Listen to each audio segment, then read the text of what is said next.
Namo tassa bhagavato arahato samma sambuddhassa. Namo tassa bhagavato arahato samma sambuddhassa. Namo tassa bhagavato arahato samma sambuddhassa. Buddhang Dhammang Sanghang Namasami. Traditionally in Buddhism we talk about 3 stages of practice, or 3 stages of approaching the teaching. And I'd like to talk about these 3 stages tonight, and particularly relate it to the specific aspect of practice to do with compassion. These 3 stages of progress in taking up the teaching and making the teaching the focal point for our life, the way we make choices about our lifestyle, the way we make decisions about the things that are important to us in our life. These 3 stages relate, first of all, the first one is the stage where we are starting to become familiar with the teaching. When we listen to talks, when we read books, when we start to get an understanding of what the Dharma is about, we start to become familiar with some of the Pali terms perhaps.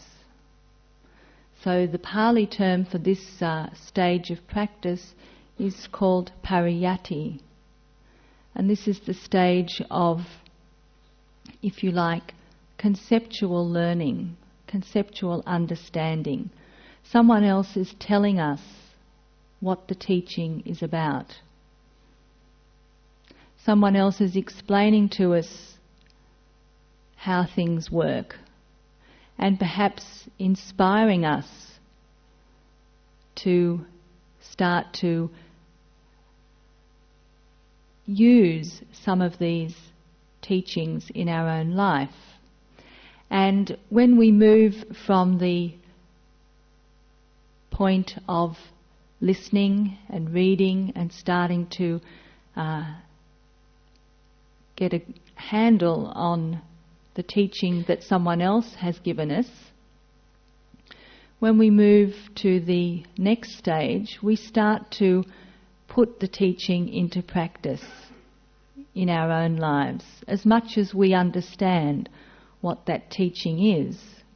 And this is moving to the next stage of taking up the teaching, the patipatti stage.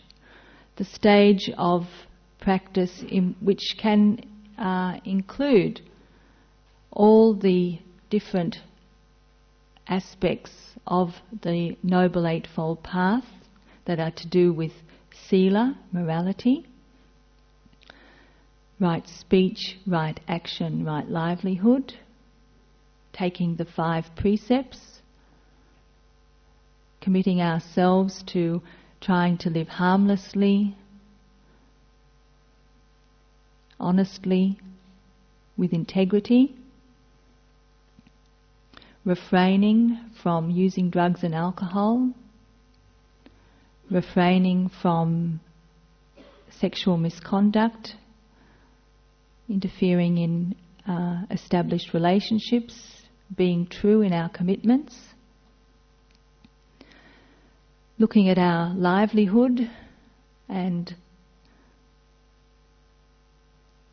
evaluating for ourselves whether our livelihood is keeping the standards that we've set ourselves, whether it's supporting us in moving in the direction of living a good life, starting perhaps to evaluate our priorities, whether we're really mostly concerned with the salary and the status that comes from our job, for example, or whether we now start to give more importance to the way our heart feels when we do the job that we're doing.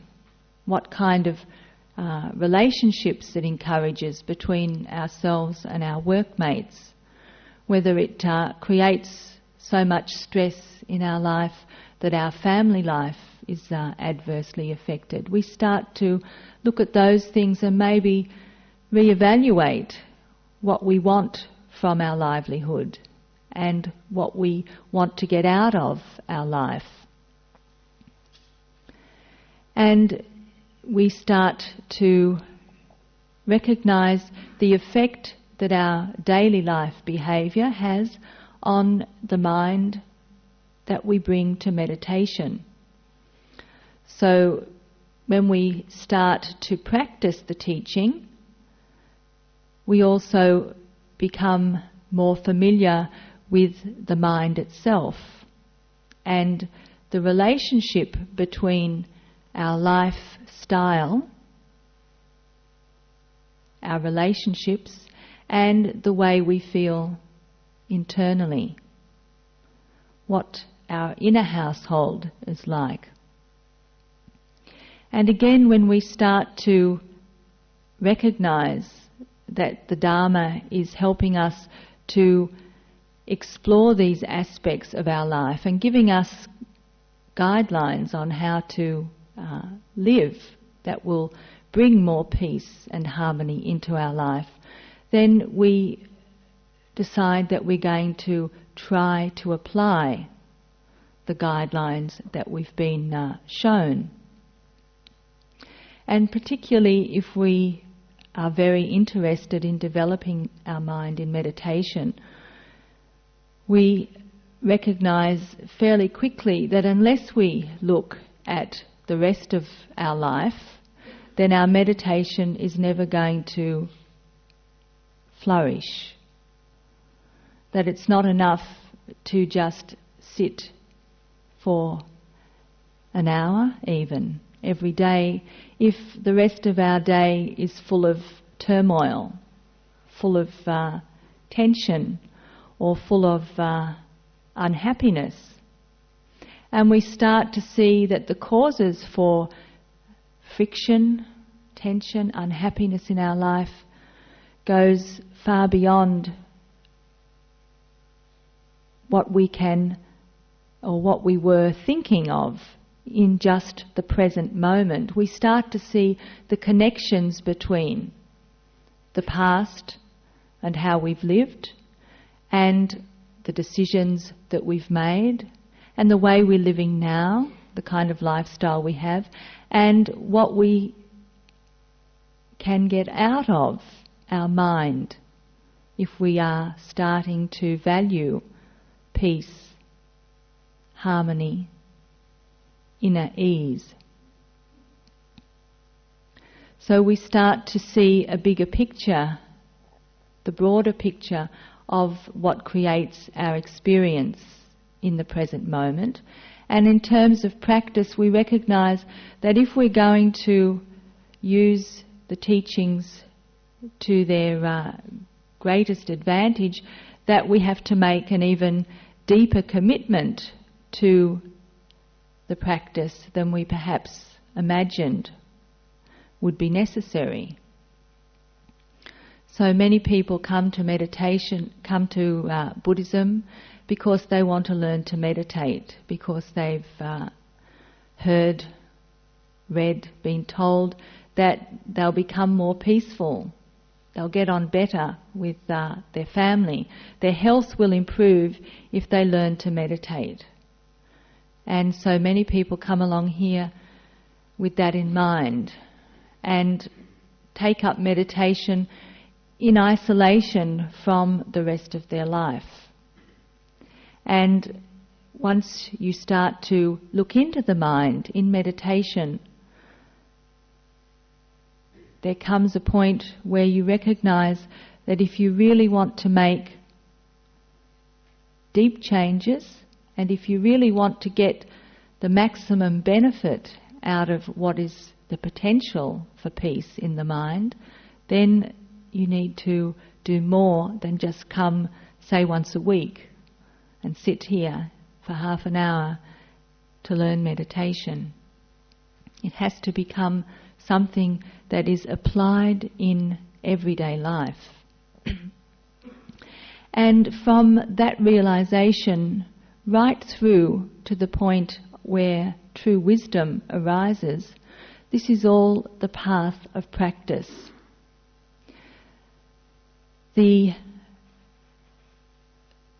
second part of the Noble Eightfold Path, which has to do with right effort, right mindfulness and right concentration, is about the practices we need to develop in order to work directly with the mind.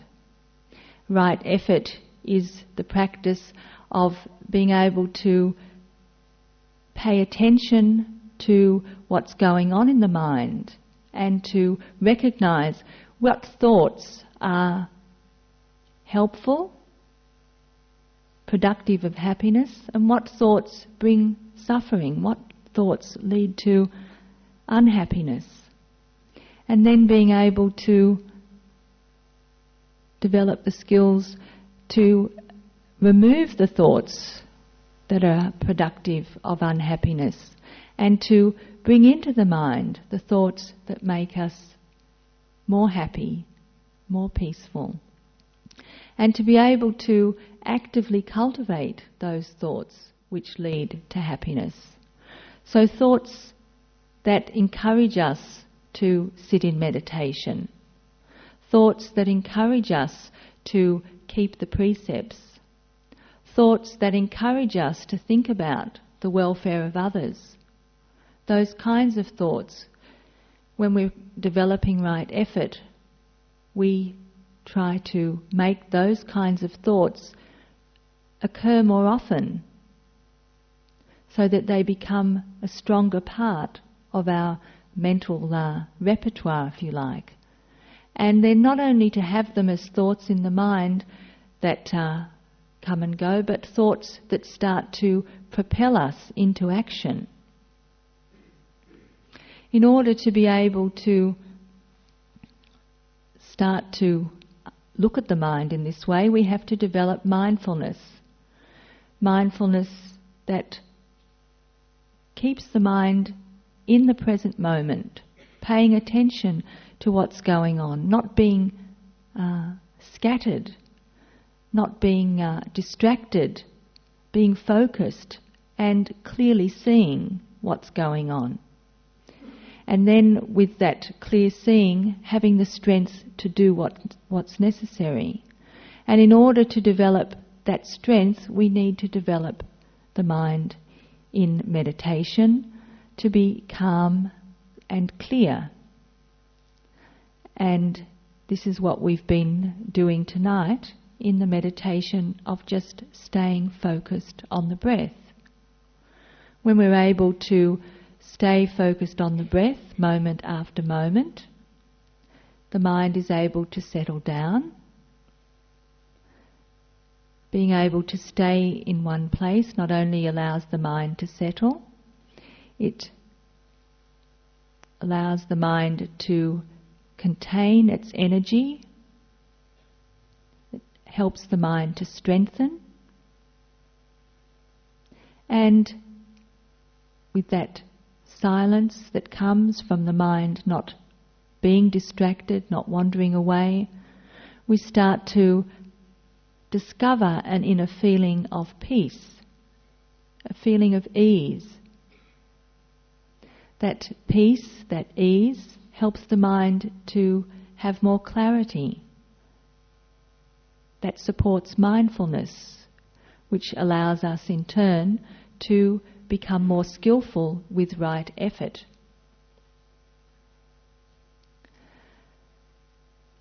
All of these practices begin in a very rudimentary way. Many moments where there's no mindfulness, many moments when unruly thoughts take over the mind. Many moments, even in meditation, when the mind isn't peaceful and still. But the more we persist and just cultivate these simple practices, gradually the mind does settle down in the meditation. Gradually more clarity arises. Gradually more peace accompanies that clarity. And little by little, the effect of that peacefulness carries over into our daily life. And then we find that we know what we're doing more and more. We're not losing ourselves in the moment. We get to the point where we're able to think before we act, think before we speak, and make choices about what we want to say or do in this moment. We find that we are able to remember that we want to now speak truthfully. We remember that we want to live harmlessly. We remember that we've made a commitment to try to be content with what we've got, rather than looking at the things that are missing from our life. So the work that we do directly on the mind carries over into our daily habits, and our daily habits become more in line with the Dharma, and that allows the meditation to deepen. And as our meditation deepens, then our understanding of the Dharma teachings that we've heard, the wisdom aspect of the Noble Eightfold Path, starts to unfold for us. Many of the things that we've heard about the way the mind works, the realities of life, start to show themselves clearly in our own experience, both in the meditation and in daily life.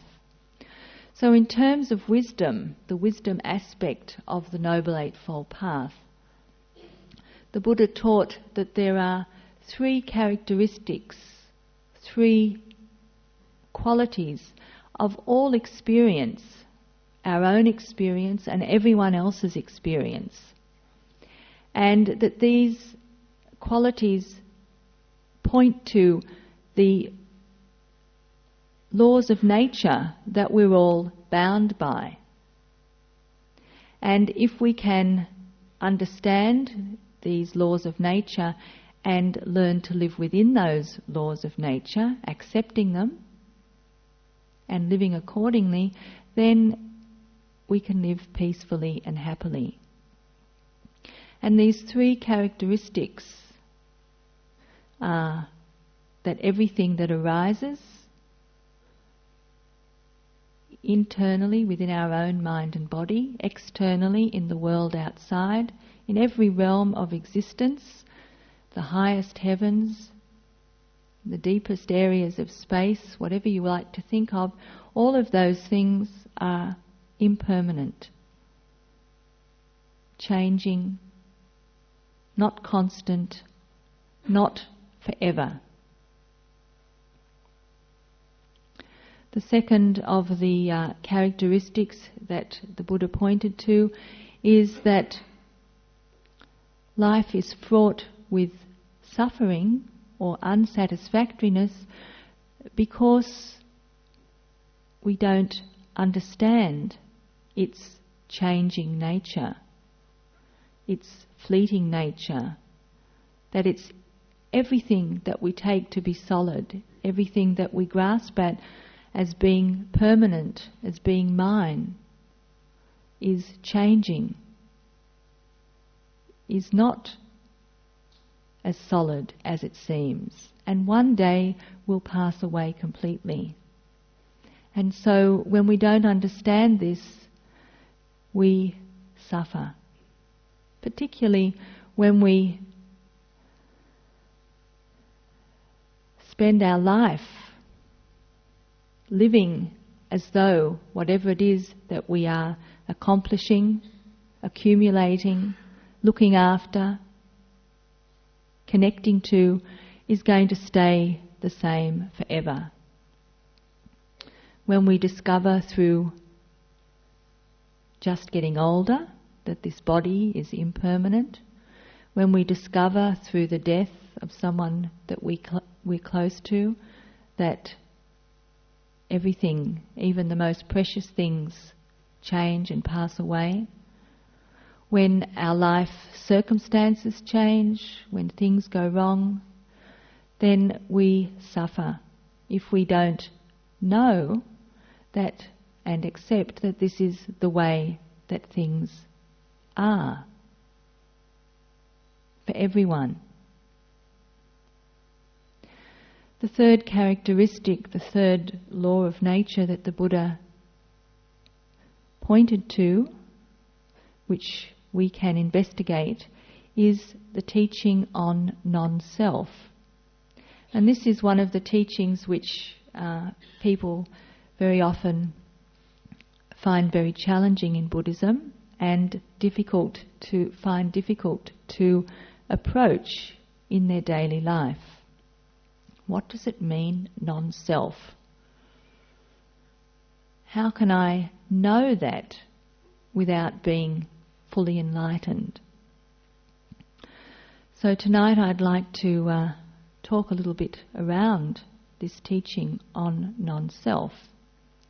Because what we have to understand is that the Buddha wasn't saying that there's no one here and that things don't exist. Things do exist, temporarily.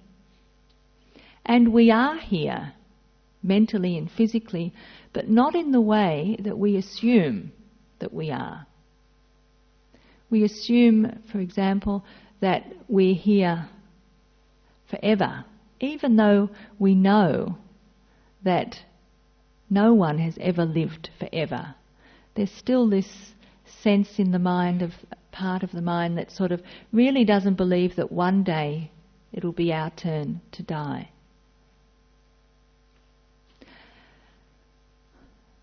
So we are here, we have form, we have mentality, we have the mind, but only temporarily.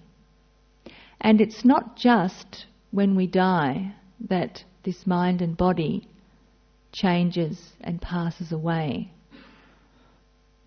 It's changing moment by moment by moment, mentally and physically.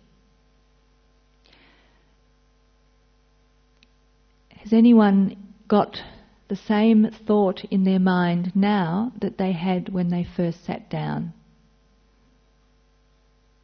Has anyone got the same thought that they had in their mind when I started to talk? Has anyone got the same thought in their mind that they had 5 minutes ago? Mind is changing moment by moment by moment. Does anyone's body feel exactly the same way as it felt when you first sat down in this hall? Or how it felt when I started to speak? Or how it felt 5 minutes ago?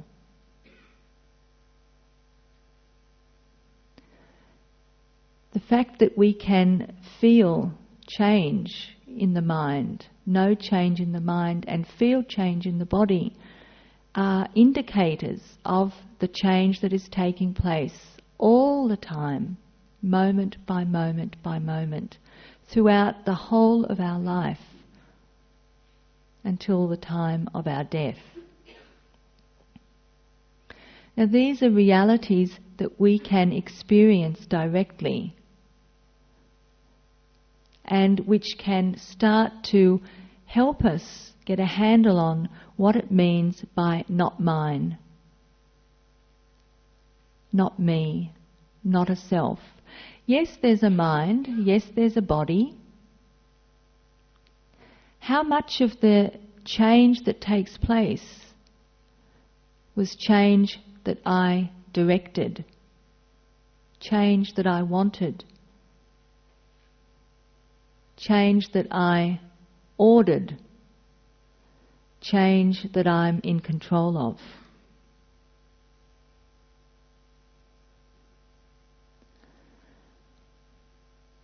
That change is happening, and that change is happening out of my control. These are two aspects of non-self. Why it's not me, why it's not mine, why it's not a self. It's something, but it's not what I think it is. And wrongly grasping what I think this mind and body is a source of suffering. I want it this way, and sometimes I get it, but not always and not often.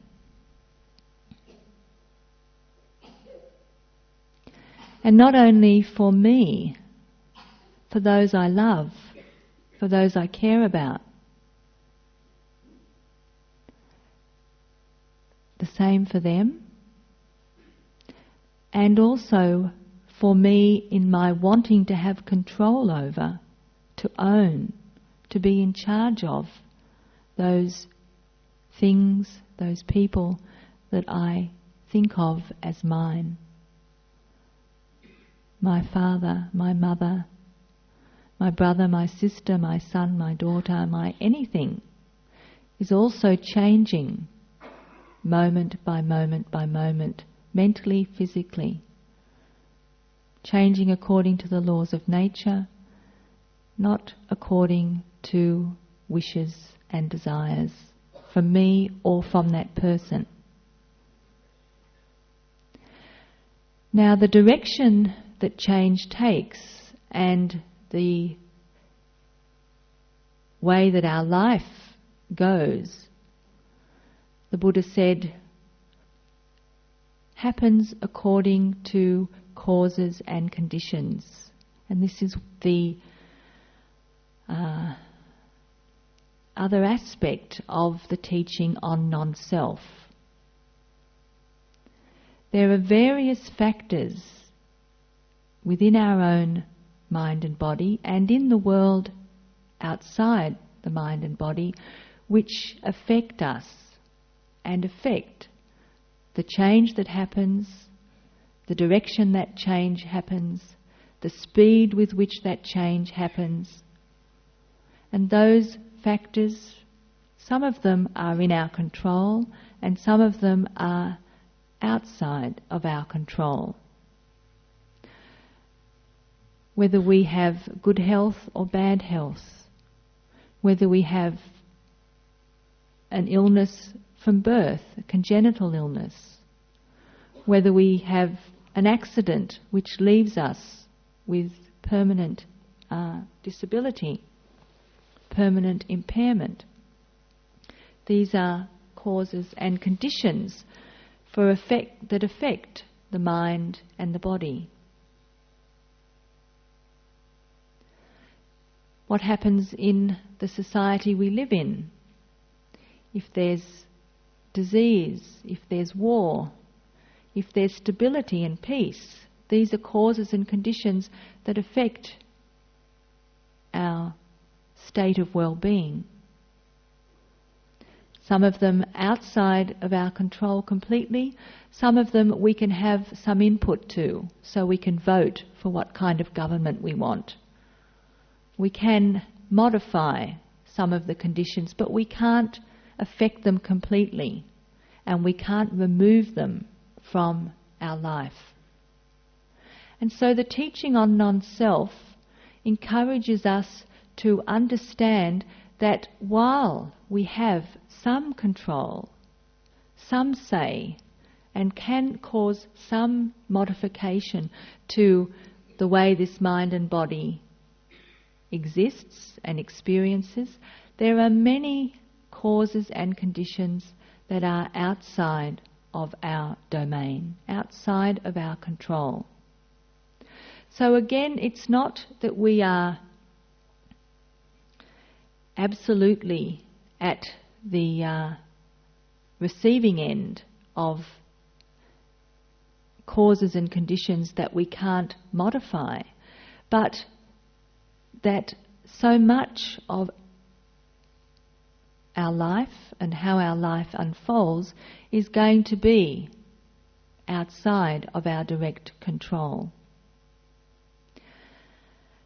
Now, the teaching, the emphasis in Buddhism is on our mental approach to life and how we can accommodate the changes that take place, how we can be at peace with the laws of nature that govern our life, govern our mind and body. And it's this mental attitude, this mental approach, which is where we find safety. Not in being able to change the outer conditions, but being able to change the way that we deal with those conditions. And one of the central aspects of that is to start to understand how everyone, all of us, are the result of the causes and conditions, the influences that we've been subject to in this life and in previous lives, that these causes and conditions produce our experience in the present moment. That's true for me, it's true for all of you. It's true for everyone that we know. None of us exists independently of various causes and conditions. Now, one of the causes and conditions is that we develop the mind through meditation, that we practice the Noble Eightfold Path and live a life of integrity and cultivate wisdom and understanding. These are also causes and conditions which affect the way that we experience our life. They affect the way that we make sense of what we experience. They affect the way that we relate to the other people with whom we share our life. Understanding conditionality and how we are all dependent on various causes and conditions, and that these causes and conditions produce not only how the body is, our experience in general, but produce who we think we are, produce our sense of self, produce our self-image. And again, it's not that we don't have a self-image or a personality, something that we can identify as uniquely me. It's not that that doesn't exist. It's just that it doesn't exist permanently or absolutely without the possibility of modification and without change over time.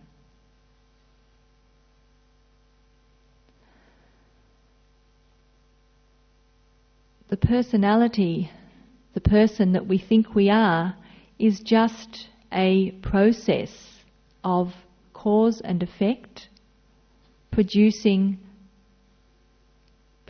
by whatever we've been influenced by and exposed to in our life, not just this life but in previous lives as well, and the sense that we make of it in our present situation. As we start to practice, as we start to live our life in accordance with Dharma, as the mind starts to settle down, becomes more peaceful, more clear-seeing, in our meditation we start to recognize the process of cause and effect, why our mood is high today or just now. What makes us feel good in this moment, or what makes us feel miserable in this moment? Previously we might have said, oh, that's just how I am. But once we've been meditating for a while and we start to have some clarity in the mind, we start to see that that mood has been produced by what we've been exposed to, perhaps just before we sat to meditate, or what's happened to us during the day. And we also start to see that that mood isn't permanent. It changes, it actually passes away and disappears. As we meditate, we start to recognize the causes and influences that are operating in our life to produce what we call our experience, what we call me, at any given moment in our life. And as we continue to practice, we see how this me is constantly changing. The me that starts off even at the beginning of a meditation is not there at the end, because the mind has changed so many times between the beginning and the end. The me that I was yesterday is different from the me now. We start to recognize this in our meditation, and then also to be able to see it in our daily life.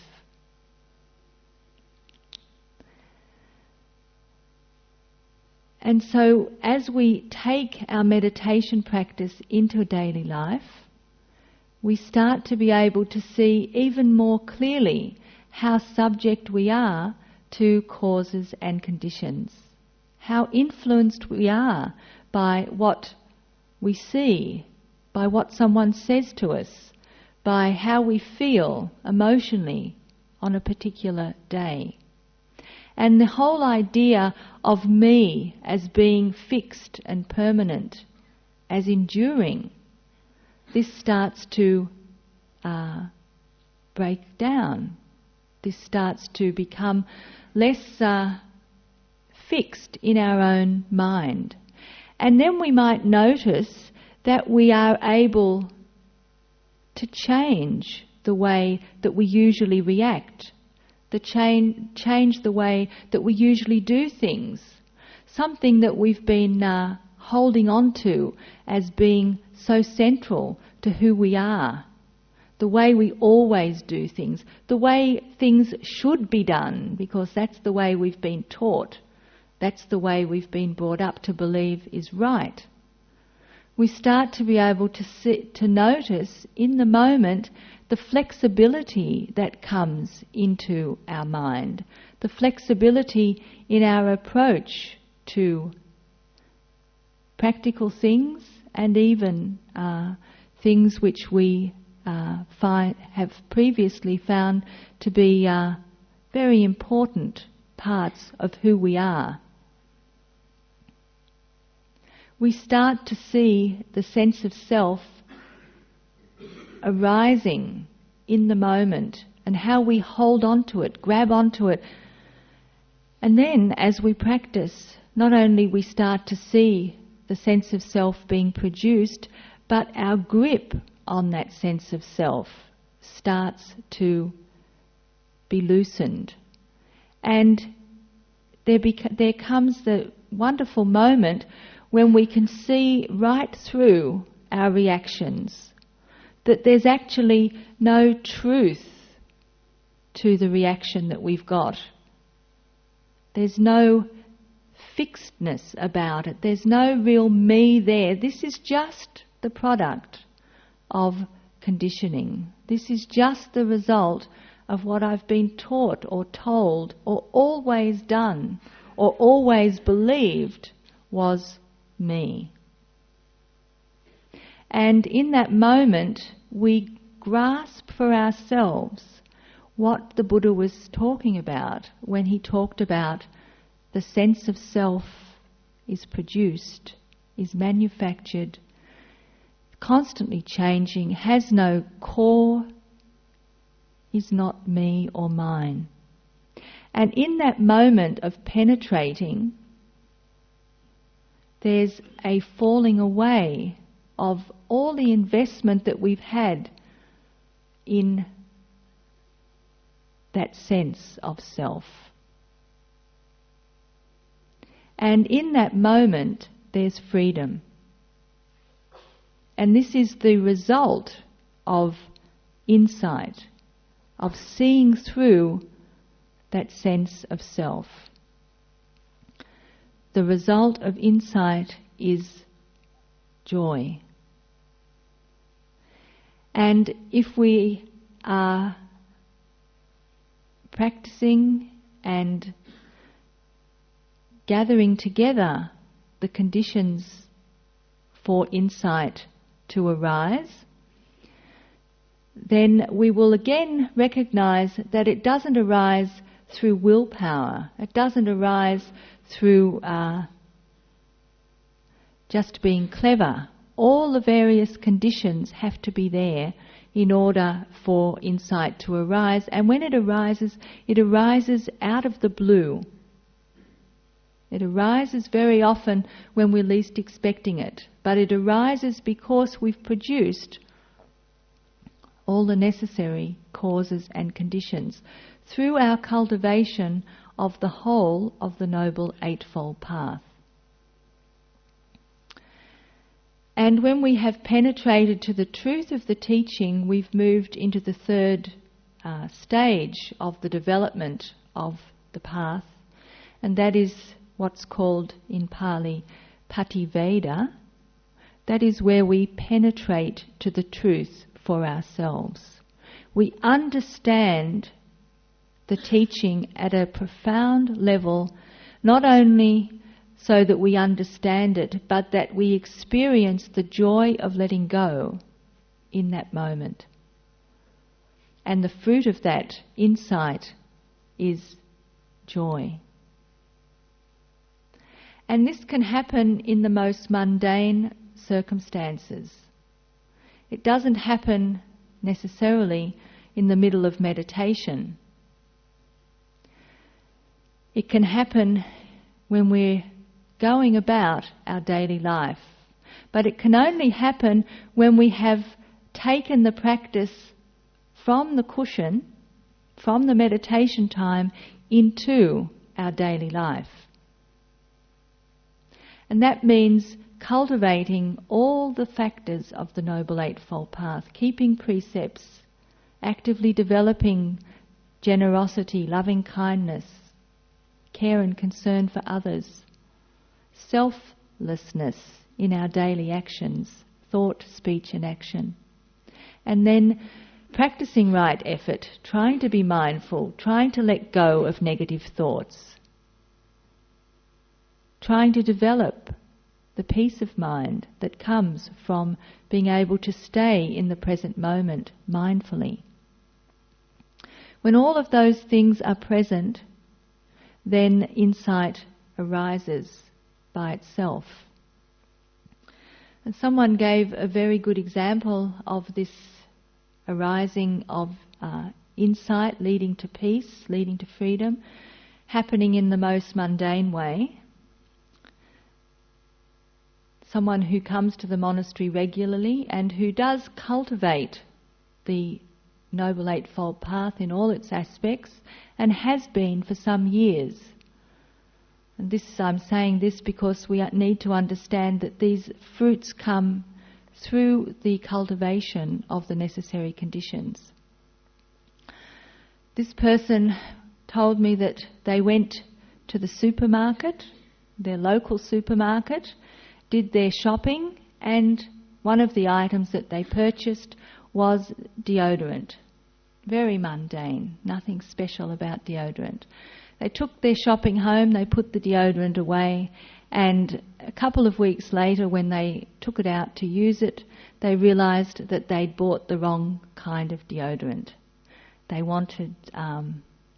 didn't want an antiperspirant, they just wanted a deodorant, so it was the wrong one.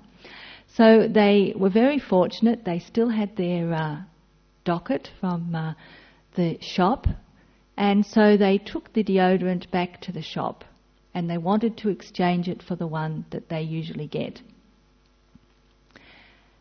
Now, this shop was their local shop, and they'd been shopping there for years. And so they expected that they would be able to get a refund.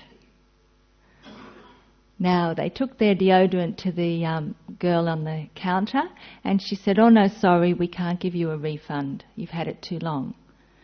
And the person said, "But I've got my docket, and I always shop here. I'm a regular customer. I've been coming here since the kids were small." So the counter girl went and got her supervisor to see whether the deodorant could be exchanged. And the supervisor said, "Well, we don't usually, exchange. We're bound by rules. But I'm a regular customer. I always come here. I mean, I could shop up the road at Woolworths, but I always come here to give you my support. I've been coming here for years." Now, the person, because they were a very good practitioner, was practicing speaking kindly, not speaking in an abrupt and rude way, watching their speech, but they were also watching the internal process, how they were feeling inside, and they could notice they were starting to feel a lot of heat in the body. And this heat was getting stronger, getting hotter.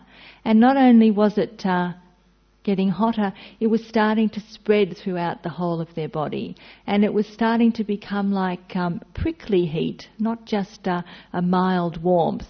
And they could feel that their heart was starting to pound and their stomach was starting to flutter, because this wasn't now just about the deodorant. This was about, who do you think I am? I'm a good person. I'm an honest person. I'm a reliable person. I'm a regular customer. You can trust me. I've been coming here for years. I support this shop with my custom. And so she persisted. And so the supervisor went and got another supervisor to come to discuss the deodorant. And of course the story was the same. We can't exchange it. We can't put it back on the shelf. You might have tampered with it. Tampered with it? I'm an honest person. I tell you, I haven't used it. And I've got the docket. Now, the person was able to apply the teaching that she had been hearing, learning, investigating for so many years. Not only could she notice that she was getting emotionally involved, but she suddenly had a flash that this was no longer about the deodorant. This was about who I am. Her sense of self was being affronted by the fact that these people would not exchange the deodorant that she'd brought. And she said, in a flash, in a moment, the whole idea of trying to project herself into this whole scenario suddenly became apparent. And all of the thoughts that were in her mind justifying why these people should do this for her, all of those thoughts which had been like loudspeakers blaring in her mind, she suddenly saw what it was. This was all sense of self. And in that moment, as she saw her sense of self, she was able to see from their point of view that here were people doing their job, They had guidelines they had to follow, rules that they had to obey. It wasn't about her not being an honest person, or her not being a good enough customer, or her not being reliable enough, or whatever it was that she was trying to project for them to see. It was because they had to follow the rules, and they only had so much leeway to operate within. And in the moment of letting go of her own self-importance, she saw it from their perspective. And she was able to let go. It didn't matter. Okay, can't exchange the deodorant, I'll have to get another one. And all the thoughts about, I'll never shop in this shop again, they'll be sorry that they treated me this way, I'll let everyone know what they do to their good customers, all of those thoughts just vanished. And she said that as she walked out of the shop, a big smile came across her face, and she realized that she had just had an insight into non-self. And the big smile, the joy, was the freedom that is not only the promise, but the fact, the reality of practicing this path. Being able to put oneself in someone else's shoes, being able to feel how they must feel, becomes more possible when one recognizes conditionality and non-self. We all are the products of our experience.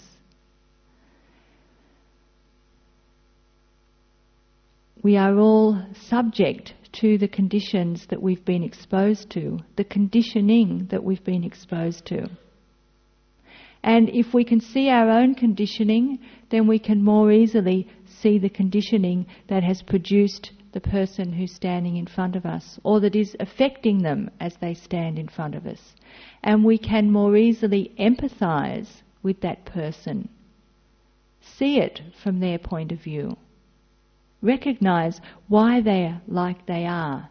Doesn't mean that we agree with it, approve of it, would like to be like that ourselves, but we understand where they're coming from.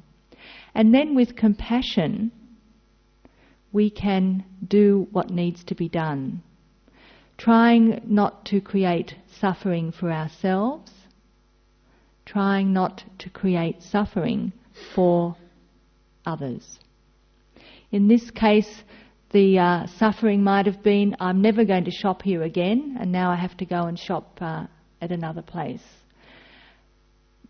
These are the sorts of situations that we get ourselves in, where we take something personally and we carry it with us for the rest of the day, for the rest of the week, for the rest of our life. Never going to get over that one, because it was, when it comes down to it, an affront to my sense of self. And the freedom that arises is the freedom that is possible even in more difficult circumstances than just trying to return an unwanted object to the shop. The more we cultivate this path, and the stronger our wisdom becomes, the more freedom we have to live our life in accordance with the laws of nature, and free from the suffering that comes from not accepting things as they really are. The more that we're able to live our lives like that personally, the more space we give others to live their lives, not always expecting that people are going to live up to who we think they should be. Because one of the pitfalls for us all is that we not only have a strong sense of who we are or should be, but we also project onto others who we think they are, who we think they should be. And that is another cause of suffering. So I encourage all of you to reflect on how we produce the sense of who we are. The very easy way to see through this is to notice change as it arises in the mind and in the body, to see the insubstantiality of what we take to be something that's very solid and fixed. And then as you continue to develop the mind in meditation particularly, to keep on investigating what is the cause for the effect that I'm experiencing right now. And to start to identify more and more the influences that produce our experience in this moment and what we take to be me and mine. So I hope that this teaching has been of benefit to all of you, and may the merit of this teaching help us all to attain Nibbana.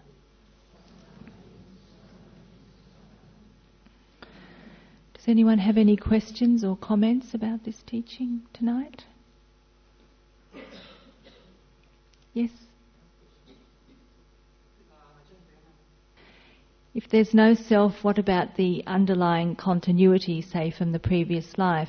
And again, the way it doesn't matter what I tell you or what you read in books. What we have to experience for ourselves to be really convinced about non-self is to see the arising and passing away that happens, but the continuity that is also observable. And we do that by starting to observe the arising and passing away as it happens moment by moment in this life right now. Particularly when we cultivate the mind in meditation and when we become more mindful of the mind and the body, we start to experience how the thoughts do arise and pass away, moment by moment by moment, right now. And what produces them? What produces them is the nature of the mind itself, that it's a reaction machine, basically, taking in information, taking in data through the sense doors and reacting to it. It's what the apparatus does, but that it's constantly changing. It doesn't last more than a blip. And we can only really notice this clearly when we have developed the mind in meditation. But then we can know for ourselves, arising and passing away according to causes and conditions, and that there is a continuity there, but it isn't a continuity that isn't made up of individual moments of consciousness. Now, you can't know that. You can hear it. This is the first stage of the practice of the path, is to hear it from me.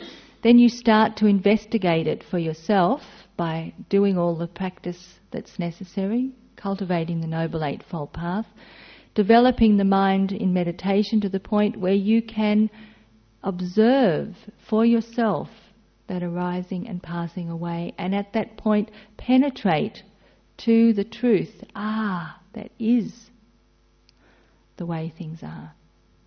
Only then will you know for yourself. And then you'll know about past lives too, and how it's possible. The question is the arising and passing away of consciousness, is that the whole thing that's happening? Momentary, yes. Arising and ceasing. And the knowing that knows the arising and ceasing is also passing away. So there is not the arising and passing away of sense experience or thinking, for example, and then an unbroken knowing of that. The mind that knows also arises and passes away. but it's happening at such rapid speed that it's impossible to notice with a mind that's not developed in meditation. It's like trying to observe something without the right instrument, without the right kind of scientific instrument, the speed of objects, for example. You need the right instrument. So the mind has to be developed to become the right instrument, the right kind of instrument, to be able to notice that, and then to know clearly for oneself that's the way it is. And every part of the Noble Eightfold Path is a necessary constituent ingredient of that developed mind. And that's what the story of the person who had an insight into non-self is very illustrative of that, because this is a person who has been cultivating sila, samadhi and panya, little insights, little understandings for years, until a profound insight that actually stops you in your track and stops you from getting involved in a whole unpleasantness, until that kind of insight arises. And if you just think about how we hear about people who have a rage reaction because someone has slighted them, slighted their sense of self. Someone cuts in on you on the highway. This leads people to go and beat someone up.